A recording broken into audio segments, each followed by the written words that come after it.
Eyes and ears, cell phones away. Go ahead, Bailey. Okay.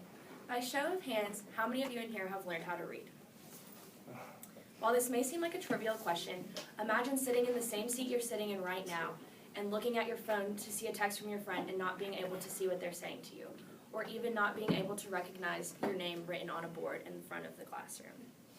This is the case for 617 million people across the globe that are not able to read. In fact, 6 out of 10 children are not even learning the minimum reading requirements instituted by the United Nations. This is from a 2015 study of the United Nations Institute of Statistics.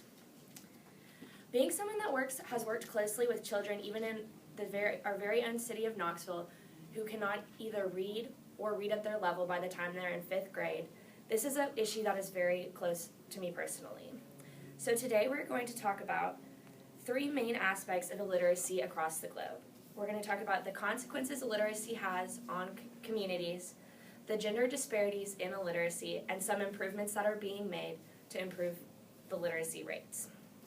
First, we're going to talk about some of the consequences of illiteracy. Because being undereducated and not able to read, people are not often given the same opportunities that we, knowing how to read at above 5th grade level, are given. According to the Literacy Foundation, those who are illiterate are at a greater risk for being unemployed, having low self-esteem, living below the poverty line, and being affected by higher rates of crime. Because these people are living below these poverty lines, they have a higher chance of also negatively impacting their families, because if parents can't get the jobs that they need to support their family, oftentimes children will have to leave school to work to support their families, especially in African countries.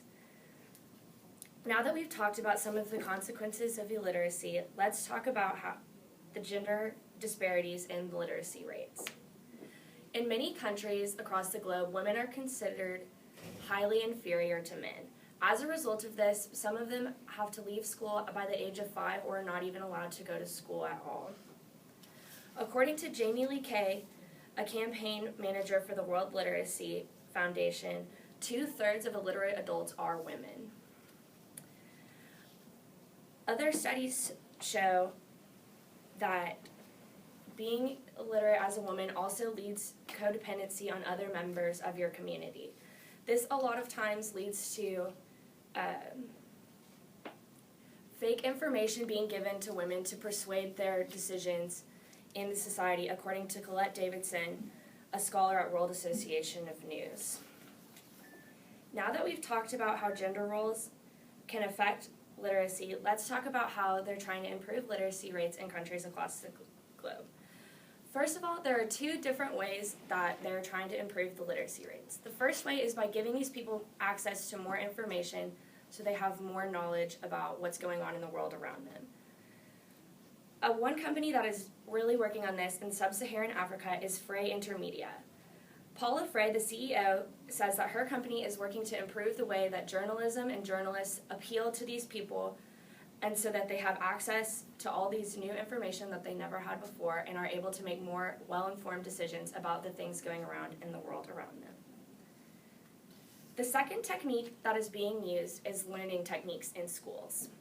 Catherine Kahn, in her journal article Identifying Effective Education Interventions in Sub-Saharan Africa, found that using student incentives such as food or even reading materials incentivized students to come to school and stay engaged in their education.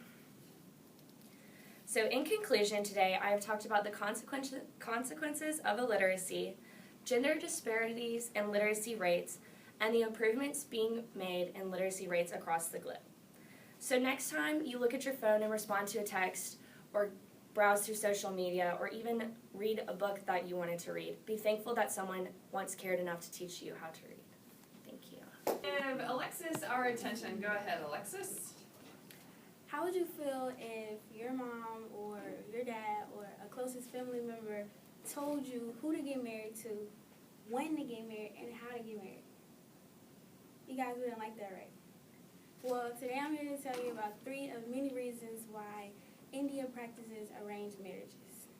My name is Alexis Duncan, and I just said that. I am here to inform you on 3 reasons of why India practices arranged marriages.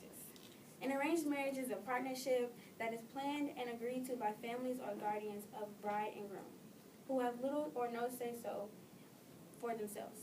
So basically, the bride and the groom, they don't know each other, but their families meet each other, and they decide on if they want to get married or not, if they're qualified enough. They really don't have no say-so in who they get married to or when they get married. And this can result in getting married before the age of 18. Child marriage is illegal in India, but according to a 2013 UNICEF statistic, some of the highest rates of child marriage is still being practiced in the rural areas of India. You guys are probably wondering why this is relevant to you. This is important to us because being naive is ignorance. I believe that we should have an understanding on other cultures to better understand ours. My goal today is to tell you about 3 reasons why arranged marriage is still practiced in India. According to a 2013 article by Bowman and Dalahite, why would a person dream about heaven? Family, faith, and happiness is the 3 main reasons why India practices arranged marriage. The first and most important reason is, of course, family. Your family wants you to be happy and comfortable with the person that they choose. They want you to be able to start a family. They want you to just feel free with that person. Although your family might not know everything about you, they know a great deal of amount of information about you. The second reason is faith. The main religion in India is Hinduism. The Hindu faith believes that the purpose of marriage is finding duty, possessions, physical desires, and spiritual release. Since the marriage is based on faith, involving God in their marriage helps them find meaning in a marriage. Most families in India find a spouse that shares the same beliefs as they do. They also believe in a family devotion and taking care of their elders. For example, the spouse and the bride, they both have to take care of each other's parents. I don't really know how that works, but they have to take care of each other's parents and respect each other, and through that, they show love for each other.